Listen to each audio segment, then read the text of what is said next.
avanzar género Corynebacterium y Listeria monocytogenes. O sea, vamos a entrar también.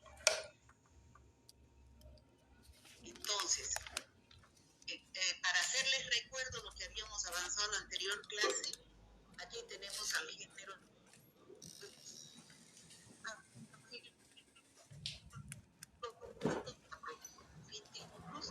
con todas las enfermedades que estas bacterias producen, y ahora vamos a avanzar al género Streptococcus con sus variedades genes Agalactiae, del grupo D o Enterococos, los del grupo Viridans y el Streptococcus pneumoniae.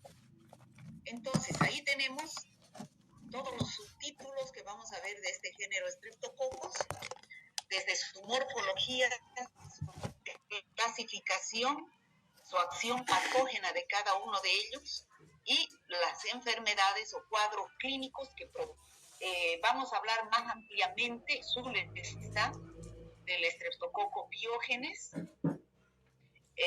Luego tenemos al Streptococcus agalactiae, a los Streptococcus del grupo D, que son los enterococos, a los Streptococcus viridans y al Streptococcus pneumoniae o neumococcus, ¿no? Hablando de las generalidades de estas bacterias, ustedes saben que viene strepto del griego strepto, que quiere decir cadena.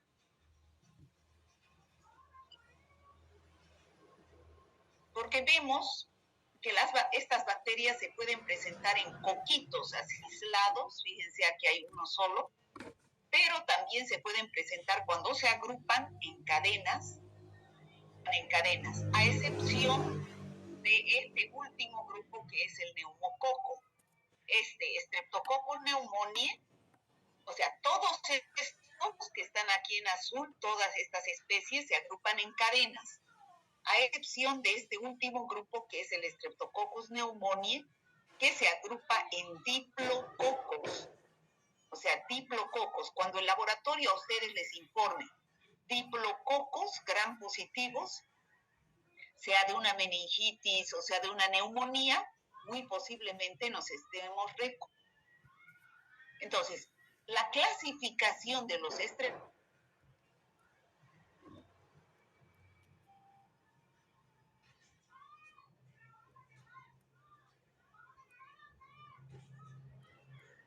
piógenes, Streptococcus agalactiae, Streptococcus pneumoniae, Streptococcus del grupo Viridans y los enterococos. Hay otras especies también que no nos interesa clínicamente.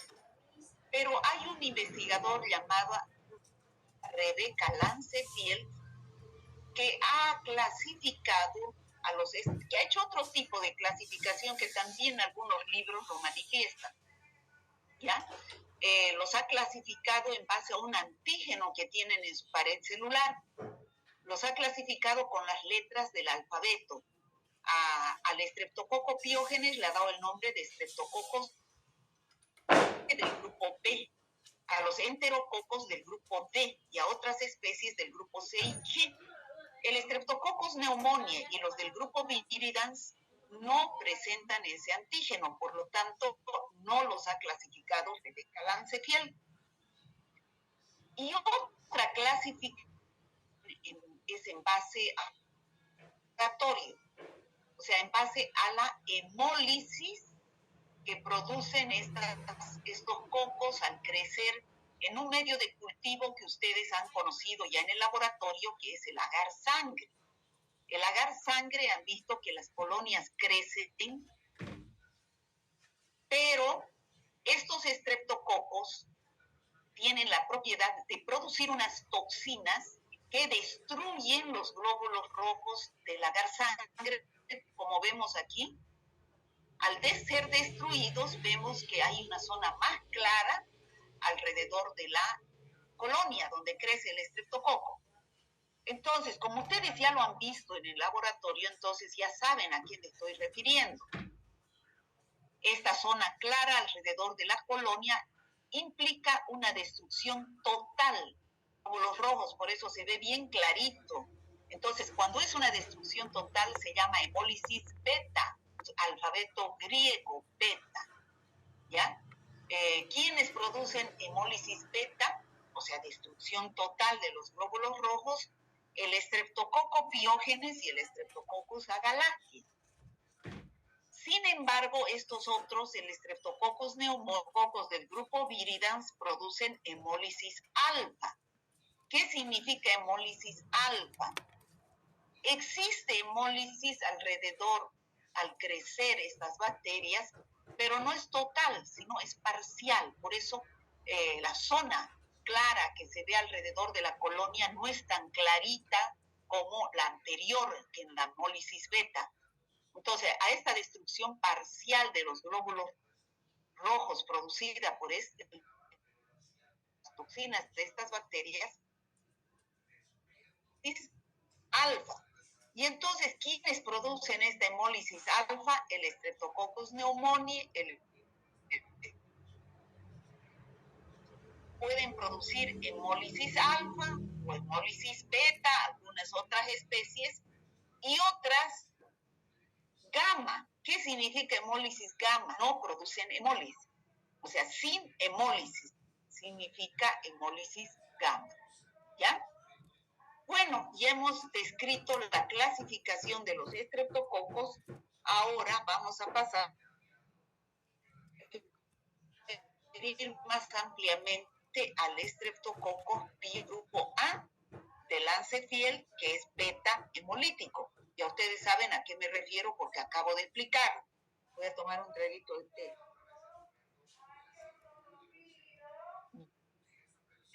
Son cocos gram positivos, bemolíticos. Chicos, de repente ustedes recién escuchan el nombre de esta bacteria, Streptococcus pyogenes. Entonces, de ahora en adelante la van a escuchar frecuentemente porque esta bacteria produce varias infecciones que ustedes conocen. Incluso hay, como dice acá, del 5 a 10% tienen como microbiota la mucosa nasal. Es decir, que de 100 personas les hacemos hisopado nasal y en 5 a 10 vamos a encontrar este Streptococcus pyogenes en la mucosa nasal y faríngea. Entonces, ¿cómo crece en el agar sangre? Vemos aquí colonias beta hemolíticas con destrucción total, completa de los glóbulos rojos debido a una streptolicina que produce. Además, produce enzimas como las adeneasas, hialuronidasas, streptokinasas, tiene una proteína M en su pared celular y tiene una cápsula de ácido hialurónico. Esta es la característica de este Streptococcus pyogenes. Esta bacteria, Streptococcus pyogenes, que es la primera que estamos describiendo dentro de este género, produce varias enfermedades, varios cuadros clínicos, debido a diversos fermentos o enzimas que producen, que pueden ser streptokinasas, streptodornasas, hialuronidasas, estearasas, a ir a producir virulencia en los tejidos del huésped al producir los diferentes cuadros clínicos. Pero también los cuadros clínicos o enfermedades infecciosas que producen se debe a toxinas que producen estas bacterias.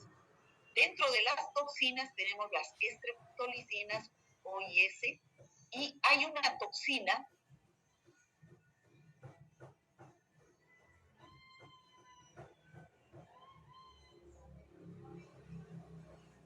en la piel, en una enfermedad llamada escarlatina que vamos a citar a continuación. Y además, también en su pared celular tiene antígenos de superficie que le dan propiedades antifagocitarias. ¿Qué significa antifagocitarias? Que impide que vengan los macrófagos y los fagocitos. Entonces, ahora vamos a pasar a describir los diversos cuadros clínicos. ¿Me escuchan, chicos? ¿Bien? Sí, doctora. Mi internet, pero por rato se corta. Sí, por rato se está cortando también. ¿Ahora qué hago? ¿Podría volver a repetir, por favor, la acción patógena? ¿Cómo hacemos? Sí, o de las toxinas. ahí se cortó. Todo está en la plataforma, chicos. La misma clase está grabada en la plataforma. O sea, si Entonces, tienen alguna duda, Siga nomás, doctora, siga nomás. ya. Bueno, producen diversos cuadros clínicos, igual que el estafilococo aureus que hemos visto en la anterior semana. Incluso hay varias enfermedades que son producidas por estafilococo aureus, pero también pueden producir el estreptococo piógenes, sobre todo los procesos supurados. ¿Qué significa proceso supurado? Supurado quiere decir que produce pus. Entonces, el estreptococo piógenes produce procesos supurados, o sea, que producen pus, donde tenemos ahí varias infecciones que producen pus, como los abscesos o forúnculos, y también, pero produce procesos no supurados. Dentro de los procesos supurados en pus, los clasificamos en inespecíficos y específicos. Dentro de los inespecíficos tenemos, chicos, ¿saben qué voy a hacer? Voy a desactivar mi video para que llegue mejor el internet, ¿ya? Bueno, los procesos inespecíficos, ¿qué quiere decir inespecífico? Que también puede ser producido por otro microorganismo. En cambio, específicas son aquellos que son solamente producidos por el estreptococo piógenes. Dentro de estas enfermedades que son solamente producidas por el estreptococo piógenes y no puede ser otra bacteria, tenemos las que empiezan con E, erisipela y escarlatina.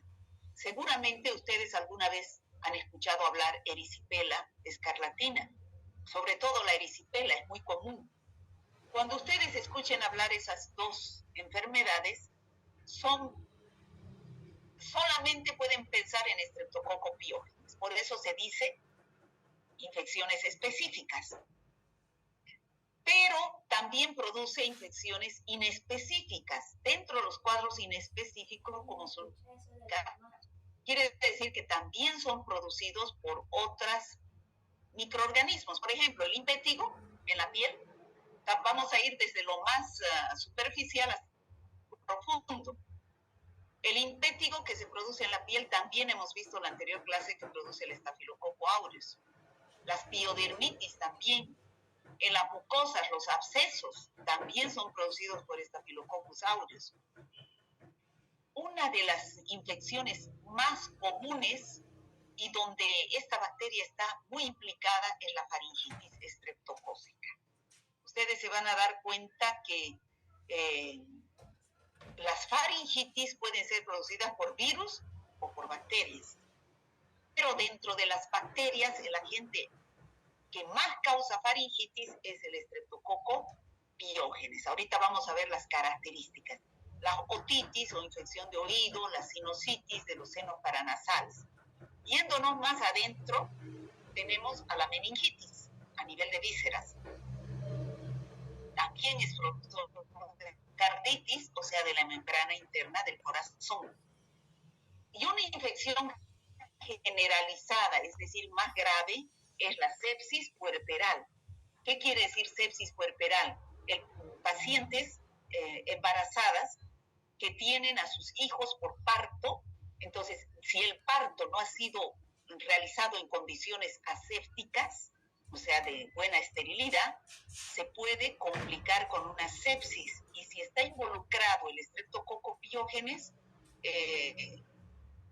es una sepsis puerperal estreptococcus. Puerperal viene de puerperio, o sea, después del parto, quiere decir.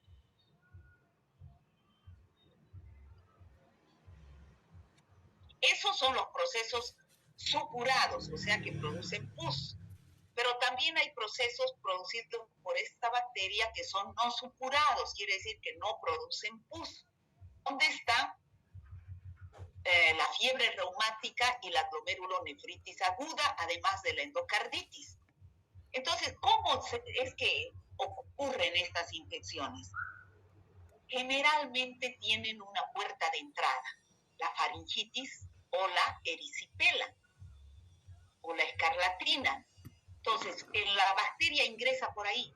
Y si no es tratada con el antibiótico de elección para Streptococcus pyogenes,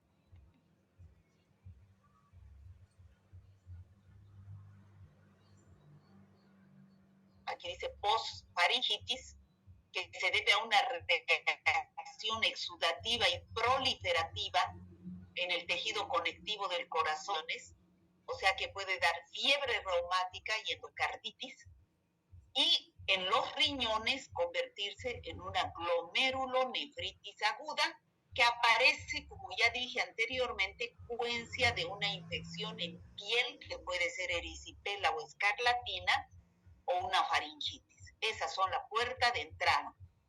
¿Cómo se manifiesta clínicamente la glomerulonefritis aguda? El paciente empieza a orinar con sangre, da albuminuria, se hinchan sobre todo la cara y las piernas, se produce edema. Entonces aquí en figura tenemos los procesos supurados producidos por Streptococcus pyogenes como infecciones inespecíficas, como anteriormente. Ya ustedes lo han visto, cómo es el impétigo en la anterior clase, donde también está involucrado el Staphylococcus aureus.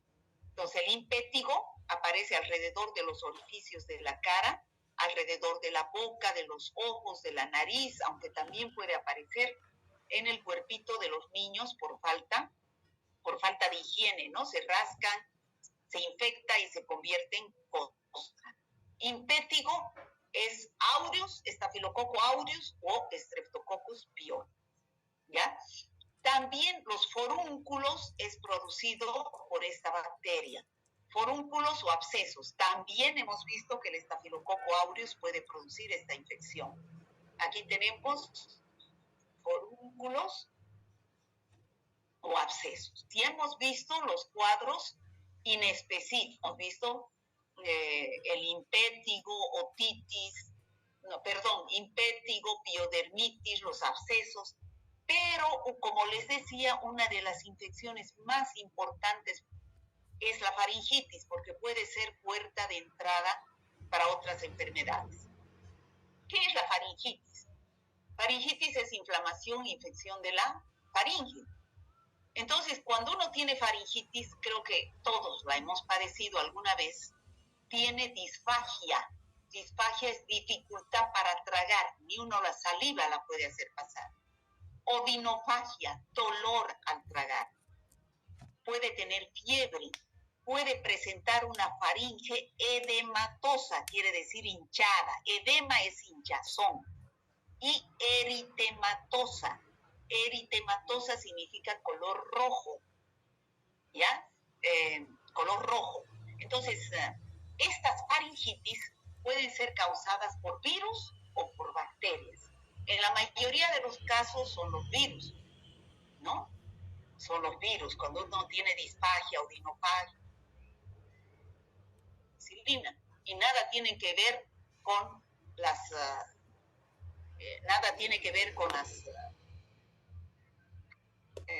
bacterias, ¿no es cierto? ¿O qué es con los virus? Si fuera de origen viral, ¿no? Entonces, cuando es faringitis estreptocócica, o sea, producida por bacterias, aparecen en faringe edematosa, eritematosa, puntos blancos de pus, ¿ya? Cuando ustedes le hagan abrir a su paciente y vea que tiene puntos blancos de pus, van a pensar en una faringitis estreptocócica por biógenes. Entonces recién ahí está indicado un antibiótico. Pero cuando presente una faringitis así como vemos acá, sin puntos blancos de pus, entonces no hay por qué dar antibiótico. Es tratamiento sintomático. ¿Por qué? Porque la mayoría de estas infecciones respiratorias son virales y en muy pocos casos son producidas por bacterias. Dentro de las faringitis producidas por virus tenemos los rinovirus, coronavirus, influenza, menos frecuentes estas otras de acá. Pero dentro de las bacterias, el Streptococcus pyogenes produce la mayoría de las infecciones, ¿no? Y menos frecuentes otras bacterias. Fíjense cómo aparece la faringe eritematosa, edematosa, dos blancos de pus. Cuando es estreptococo pio, se inflaman los ganglios cercanos. Los ganglios cervicales se inflaman con una respuesta a la infección. Por eso el médico le toca para ver si no están inflamados los ganglios. Fíjense cómo aparece la faringe con puntos blancos de pus. Entonces, es una membrana hiperémica, también eritematosa o hiperémica significa lo mismo, roja.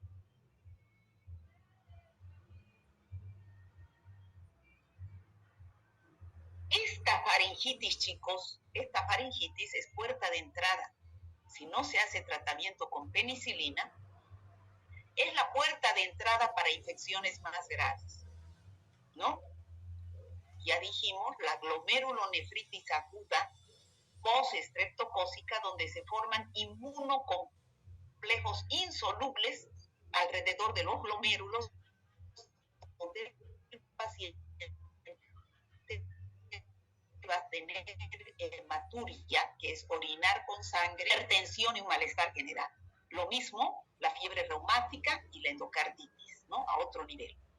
Otra de las infecciones importantes que ya hemos dicho que son específicas y purulentas es la erisipela y la escarlatina.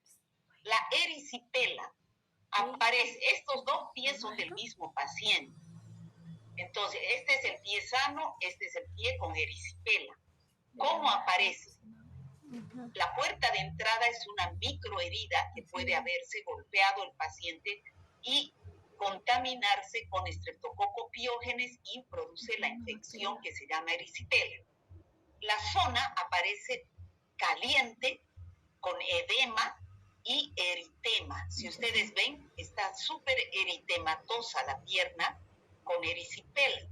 No solamente aparece en la pierna, puede aparecer en el brazo. Los bordes, fíjense, están bien definidos de la parte infectada y la parte no infectada. Puede aparecer en la cara. Fíjense cómo los bordes están bien definidos. Lo que no sucede así con la celulitis, que es otra infección producida por Staphylococcus aureus. Y la otra infección específica es la escarlatina. La escarlatina, como les dije, es un exantema. Exantema es, ya no lo voy a repetir más qué es el exantema. Exantema es una erupción de granitos que aparecen en la piel, por eso exantema, por fuera del organismo. Entre múltiples causas. Puede aparecer por alergia medicamentosa, alergia a los alimentos, una dermatitis atópica. Puede aparecer por sarampión, por dengue. Pero una de las causas es la toxina exfoliativa del estreptococo piógenes. No la toxina exfoliativa, la toxina eritrogénica. La exfoliativa era del aureus, que producía el síndrome de la piel escaldada. La toxina eritrogénica, fíjense cómo aparece la tinta. ¿Ya? Esta es erisipela y esto que empiezan con E, específicas de estreptococo piógenes. Entonces ya hemos visto los cuadros inespecíficos, los específicos. Nos falta ver los no supurados, que hemos dicho que es la endocarditis por faringitis mal curadas o no tratadas, porque la puerta de entrada es la faringe. Aparecen los cuadros de endocarditis, que es la infección a nivel de la membrana interna del corazón. La glomerulonefritis aguda, que es la puerta de entrada a una faringitis, donde se forman inmunocomplejos alrededor de los glomérulos renales. ¿Cómo es el tratamiento del Streptococcus piógenes? Penicilina. Chicos, 100% de las cepas son sensibles a la penicilina. Estamos hablando de Streptococcus piógenes. Caso contrario a lo que vimos la anterior clase, Staphylococcus aureus. El Staphylococcus aureus ya tenía un 90-99% de resistencia a la penicilina. En cambio, el Streptococcus piógenes al revés, todavía no hay cepas resistentes a la penicilina, ¿ya? Entonces, en caso de que sea alérgico a la penicilina, se da eritromicina, cefotaxima, rifampicina o vancomicina, pero el antibiótico de elección es la penicilina pensatínica. Eso es Streptococcus pyogenes. Ahora vamos a avanzar otro estreptococo, que es el Streptococcus agalactiae del grupo B de Lancetiel. Este Streptococcus agalactiae se encuentra como microbiota en el tracto intestinal y genital de la mujer. No de todas, de un porcentaje, no limitado. Chicos, se va a terminar en 10 minutos, dice, vuelven a entrar al mismo link, por favor, ¿ya? Bueno, el Streptococcus agalactiae.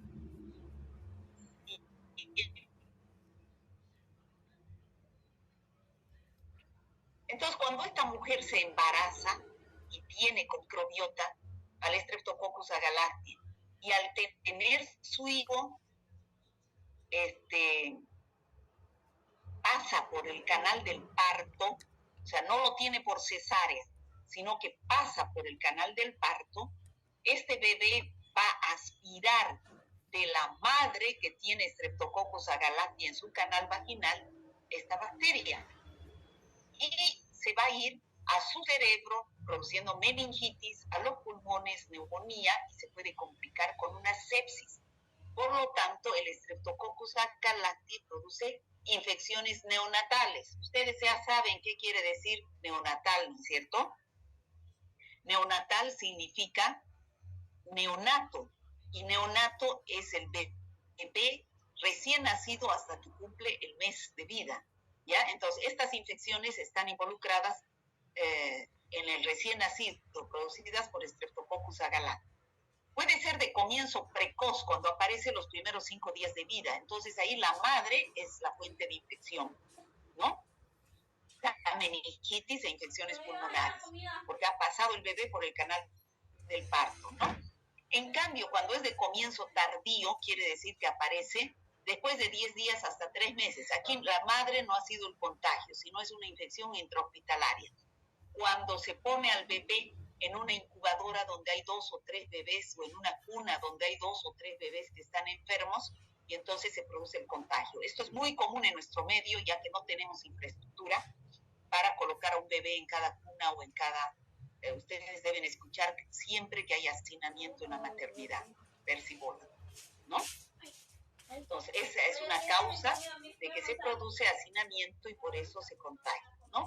La infección más frecuente es la meningitis, que es la inflamación de las meninges, donde la tríada típica de una meningitis es la cefalea, la rigidez de nuca y la fiebre, ¿no?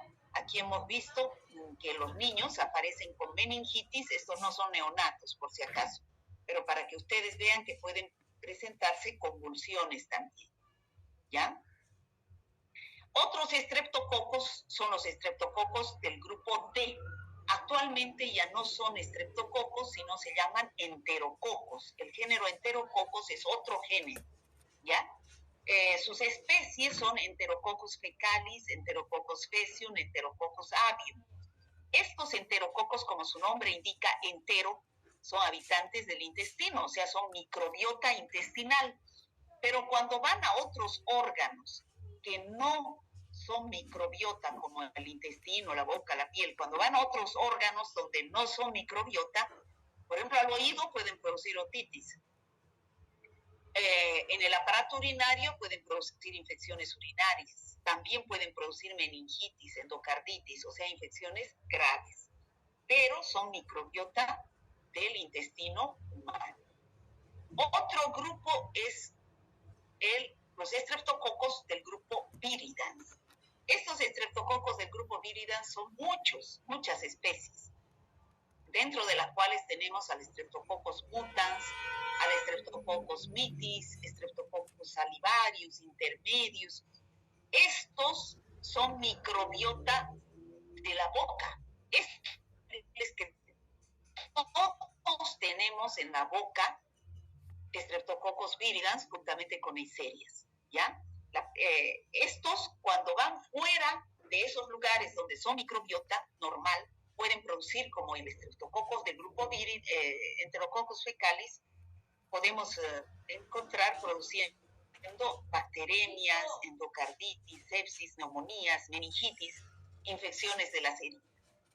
Uno que ya hemos hablado en la primera clase es el Streptococcus mutans, que produce la caries dental debido al glicocálix que tiene, que se adhiere fuertemente al diente. Y por último, Streptococcus pneumoniae. El Streptococcus pneumoniae, llamado también neumococo, como les dije al principio, es el único que no forma cadenas, sino que se agrupa en grupos de a dos.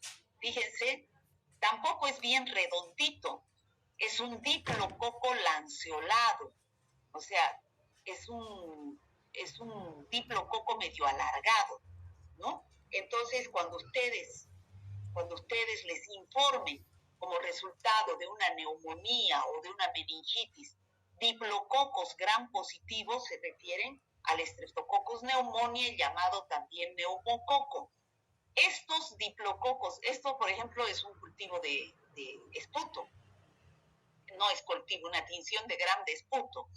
Estos de acá son leucocitos polimorfonucleares, mírense cómo se ven de grandes los núcleos, porque esto es una tinción, es con el objetivo de 100. Nosotros en el examen directo hemos visto con el objetivo de 40, por eso los vemos granulosos solamente estos núcleos. Ya, esto está 100 veces, 1000 veces más grande. Entonces ahí se ven los diplococos gram positivos y que tienen cápsula, ¿no? Fíjense, ahí la cápsula es su principal factor de virulencia. Al tener cápsula, estas bacterias les evita que sean fagocitados por los macrófagos. Por ejemplo, este puede ser un macrófago que trata de fagocitarlo, pero como tiene cápsula se defiende la bacteria. Este Streptococcus pneumoniae, llamado también, vuelvo a repetir, neumococo, como su nombre indica, este neumococo produce como infección más importante la neumonía, ¿no? Es la principal bacteria productora de neumonía de la comunidad, es decir, pacientes que no están hospitalizados, ¿ya?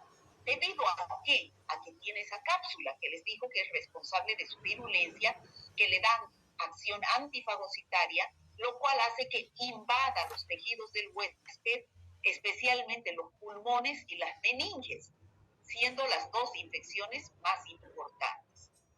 Algunas personas tienen en la rinofaringe, es decir, en la nariz y la faringe, como ingresar desde la rinofaringe, penetrar hacia los pulmones y producir neumonía. Bueno, la cápsula es su principal factor de virulencia. Los factores del huésped que hacen que se produzca esta infección son los niños y ancianos, que como ustedes saben, son edades extremas de la vida. Luego también tenemos infecciones respiratorias, pacientes que presentan asma, por ejemplo, o cualquier otra infección respiratoria crónica. Son susceptibles a que se produzcan estas infecciones. Los alcohólicos, ¿no? Hacen también de que sean inmunodeprimidos por alguna causa, ¿no? Estos son los ancianos, los niños, los bebés, son inmunodeprimidos que los hacen más susceptibles a estas infecciones. Vuelvo a repetir, la infección más importante es la neumonía lobar. Ya lo dijimos anteriormente al hablar de faringitis, las infecciones respiratorias son más comunes en los